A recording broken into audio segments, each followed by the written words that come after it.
Jadi saya sebenarnya belum pernah bertemu dengan Mbah Sigit Sukasman tersendiri, melainkan saya hanya mendengar dari cerita teman-teman saya. Dan akhirnya pada saat di tahun 2017 saya dipersilahkan untuk tinggal di rumah Pondok Seni Wayang Ukur. Dan sosok Mbah Kasman ini ya benar-benar sosok seorang maestro.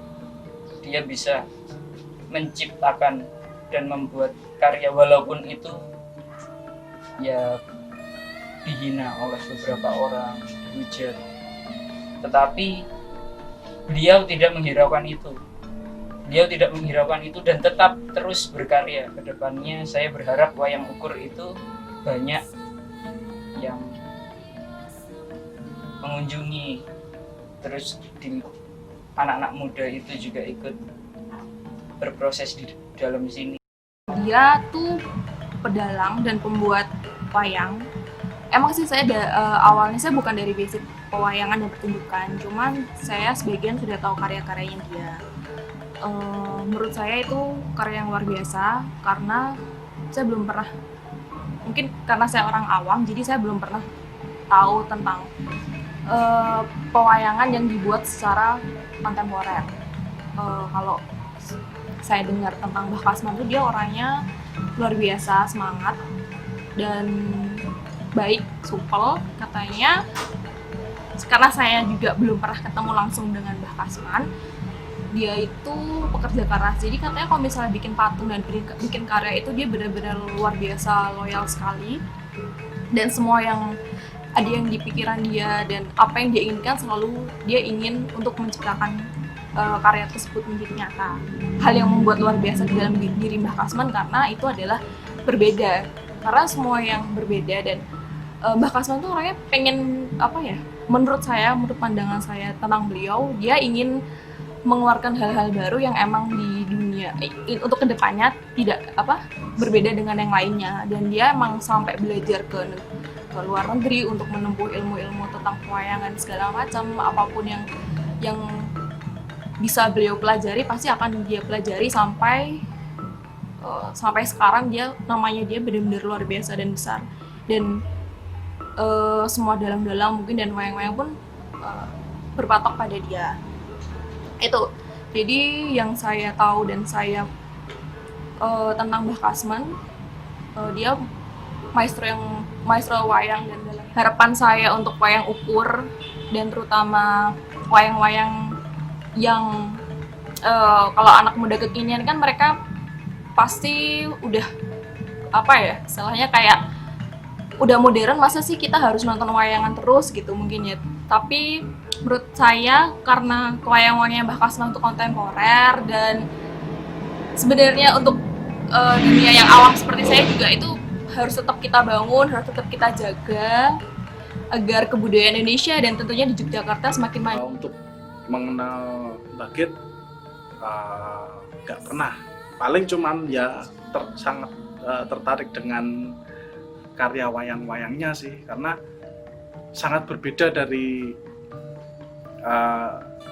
yang pernah saya tahu. Ada satu kesulitan yang itu sampai bikin saya agak merinding dan menggigil. Itu ada nggak beberapa sih, banyak sket ya, nggak banyak banget tapi ada sket yang itu udah kayak mau putus gitu lah. Itu saya ngelihatnya aja merinding waktu itu.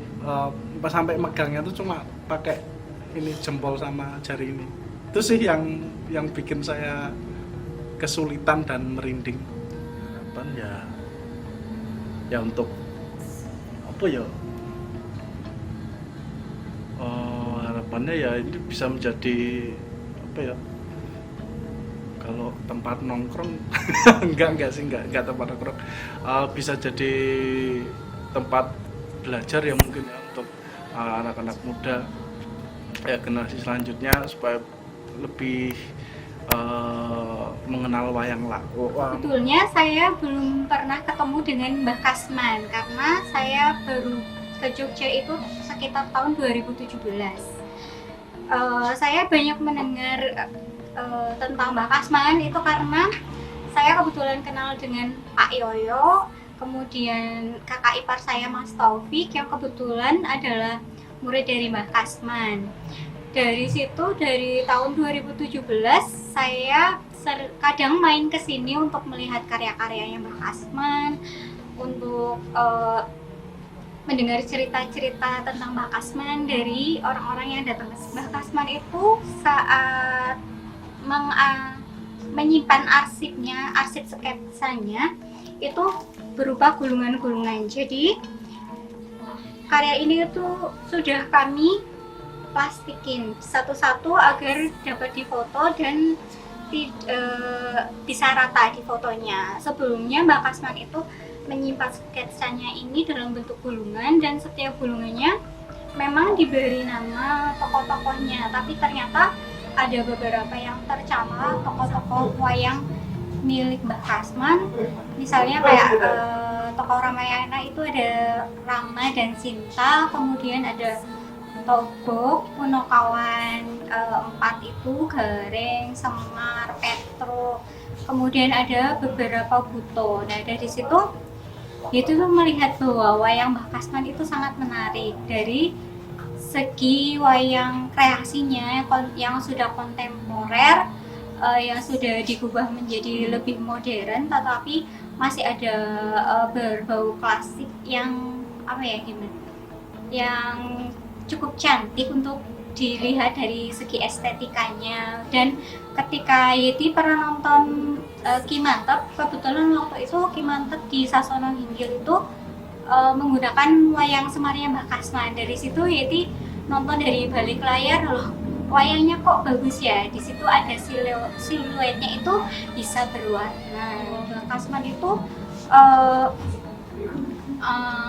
ikut andil dalam perkembangan wayang di Indonesia, karena Mbah Kasman itu telah memperkenalkan wayang sampai ke mancanegara sehingga wayang dikenal oleh dunia.